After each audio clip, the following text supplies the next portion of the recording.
Ce sont des tenues de l'époque romane. Pour vous situer, on est à l'époque de la reine Mathilde et donc de Guillaume. Ok. J'ai pas l'habitude. Donc pour la femme, comme pour l'homme, la tenue se compose d'un bliot orné de broderies plus ou moins fastueuses selon le rang. Le bliot est porté sur une chaîne ou chemise de corps qui est généralement en toile fine.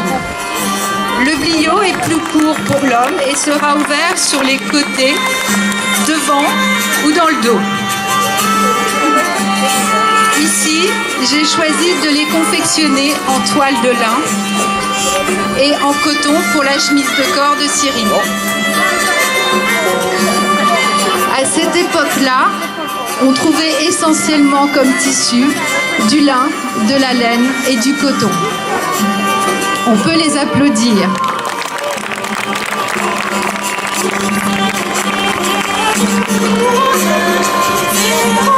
Maintenant, vous allez accueillir Sophie dans une robe blanche avec un bliot mauve. Alors là, on est plutôt dans l'époque de Saint-Louis, donc époque gothique entre 1200 et 1300. La tenue se compose d'une cotte ou robe longue, plus ou moins ajustée, qui est la tenue blanche, et d'un surcot à larges emmanchures qui laisse voir la cotte et donc la taille, qui peut être ou non soulignée par une ceinture. La coiffure s'appelle un touret.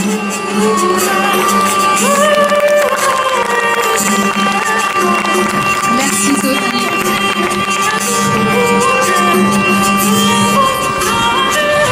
Au fil du temps, la mode évolue et les lignes se font plus près du corps. On va le découvrir avec Mélanie, qui porte une robe ou coutardie du dessous, donc qui est la robe marron. Dessus, une robe du dessus qui est souvent relevée pour montrer la richesse du jupon. Et à cette époque-là, les femmes faisaient un effort très particulier pour assortir les couleurs. Très joli. Merci Mélanie. On avance, on est maintenant aux abords du XVe siècle et en dépit de la guerre de 100 ans, les étoffes, elles, se font de plus en plus riches et luxueuses.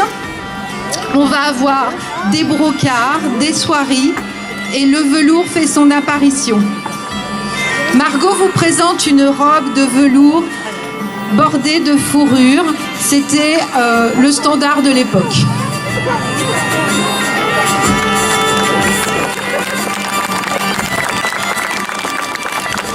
Merci Margot.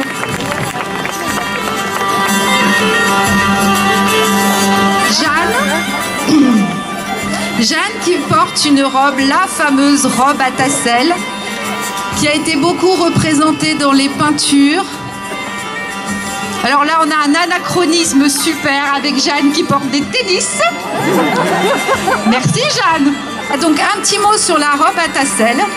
En fait, à cette époque-là, on avait la première fashion victime. C'était Agnès Sorel. Agnès Sorel a été en avance sur son temps et a amené des modernités dans la mode. On a maintenant des décolletés extrêmement pointus qui descendent jusqu'à la taille, mais pour préserver la vertu de la dame, on met ce qu'on appelle un tassel, c'est-à-dire c'est un bout de tissu en triangle qui va couvrir la poitrine. Elle est accompagnée, Jeanne, par son prince charmant Baptiste, qui, pareil, dans les standards de l'époque, porte un medley entre un manteau et une cape, qui est en velours, puisque le velours a fait son apparition. Voilà, je vous demande de les applaudir très fort. J'ai oublié de préciser que la coiffure est un hennin, que le hennin est plus ou moins haut selon les goûts de chacun. Il peut se porter en pointe ou, comme ici, en cône. Il est toujours recouvert d'un voilage très fin.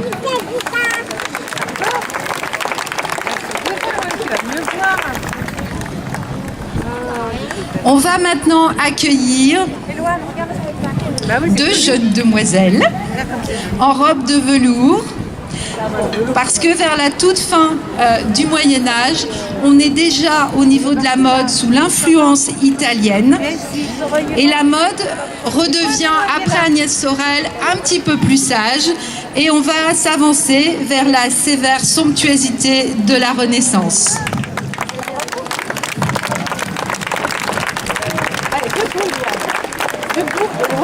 Debout et loin.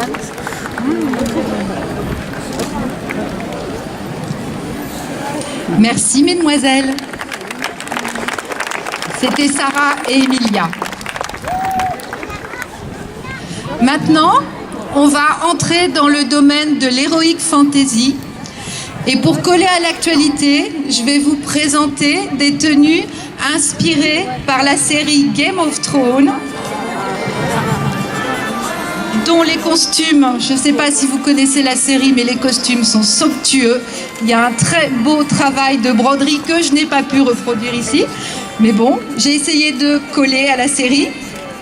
Donc là, on a Axel, qui porte une robe qui est inspirée par Sansa, dans la saison 3, pour ceux qui connaissent, où elle subit en fait les influences de la mode de Port-Réal. C'est ici un long manteau en taffetas rose sur jupon marron et agrémenté d'une écharpe rehaussée de dessins en velours. Merci Axel.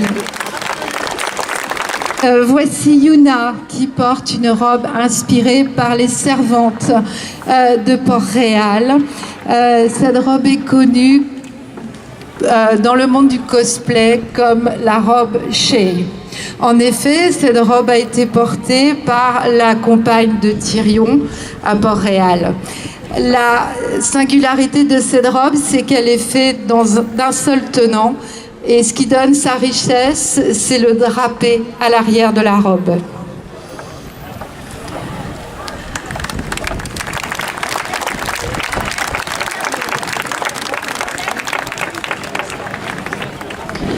On reste dans des robes légères, avec la fameuse robe portée par Marjorie Tyrell, qui est ici présentée par Solène.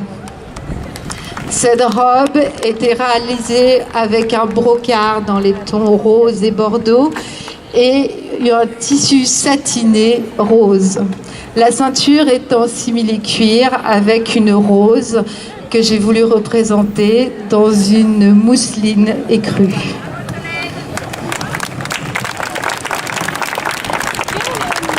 Merci Solène. Voici maintenant venir une robe inspirée par la reine Cersei, la robe qu'elle a portée dès les premières saisons.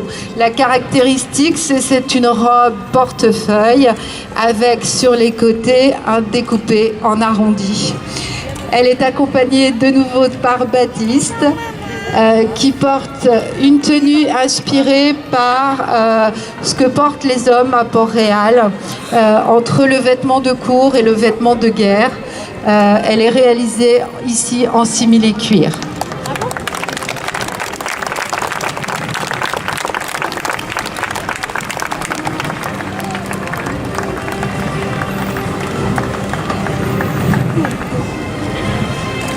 Très beau sourire, Valérie.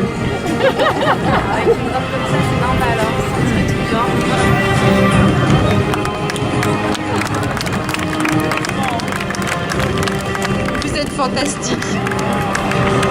Il faut quand même préciser que j'ai des mannequins qui défilent pour la première fois, donc je crois qu'on peut leur faire un triomphe.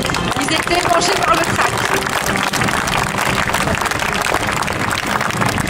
Je vous demande d'accueillir maintenant la reine des reines, Daenerys du Typhon et son dragon, qui porte ici une robe à tabar en brocart argent et turquoise sur un jupon que j'ai réalisé en tulle. Non, non, regarde la maman. Regarde la maman. Regarde la maman.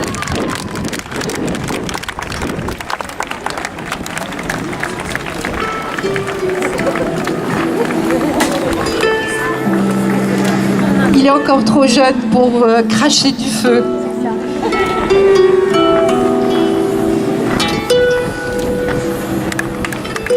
Merci beaucoup, Nathalie.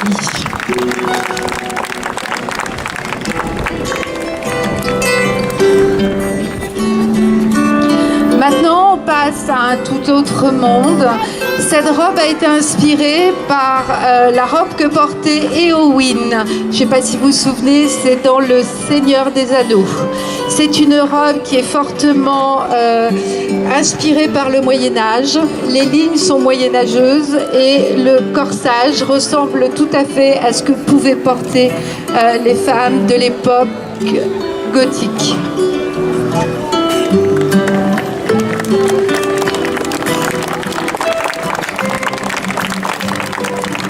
Seigneur des Anneaux et par la série Merlin, qui est une petite série anglaise.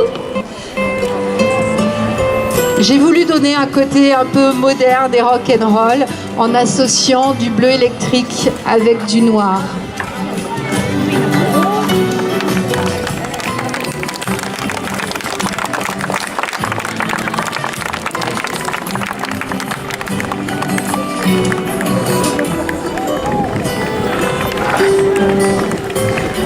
Merci Solène. Et maintenant, le clou du spectacle. Un personnage que j'aime beaucoup du Seigneur des Anneaux, qui est Galadriel, la reine de la Lorien, qui est ici habillée par une robe en tissu satiné blanc que j'ai agrémentée d'une dentelle argentée pour représenter un petit peu les toiles d'araignée qu'on peut trouver en forêt. Qu'est-ce que c'est joli.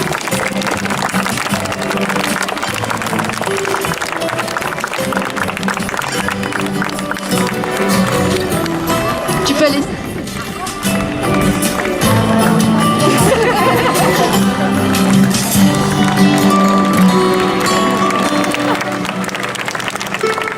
Merci, Dame Galadriel. Elles sont pour la plupart voltigeuses, équestres, et il faut souligner qu'elles ont été sacrées cette année championnes de France et vice-championnes de France dans leur catégorie. Il faut le savoir, elles font partie des écuries du Petit Dent.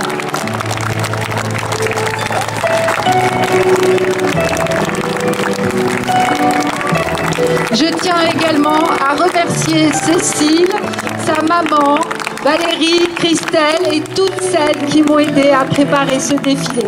Merci à elles.